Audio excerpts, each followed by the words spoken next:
Hi, my name is Justin Conway. I'm an Excel expert, and I'm going to walk you through the steps to finalizing an Excel worksheet.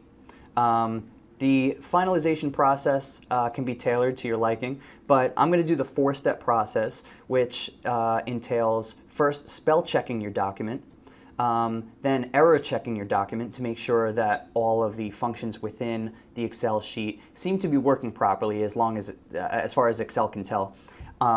Then protecting the different components, and that's a two-step process. So the first thing that we're going to do is spell check.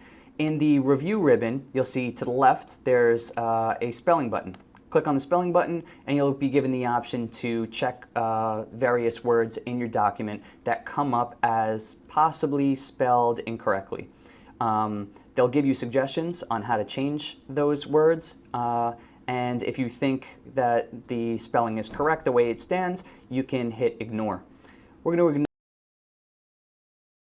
and actually they're all names in here. We could just ignore all on this, and let's proceed to the end of the spell check.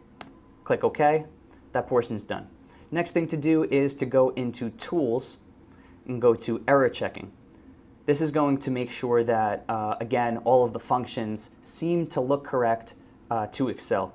And Excel did a quick check through and it looks like everything's good. It gives us the OK. So we're going to go ahead and click OK to get out of that. Next thing we want to do is make sure that all of our information is secure and safe and won't be lost necessarily due to any accidents. We're going to protect our workbook. First thing that we're going to do is click in the review section, go into workbook, and we can add a password if we want to, or we can just go ahead and click OK. And that'll make the workbook itself protected. Let's add a password in here real quick.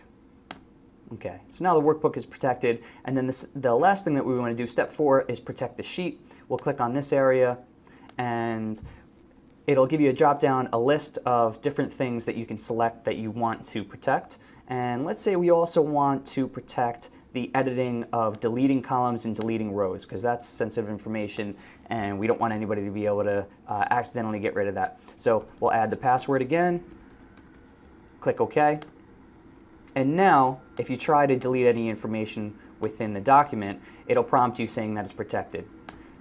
Your Excel sheet is now finalized. That's how to finalize in Excel. My name is Justin Conway. Thank you.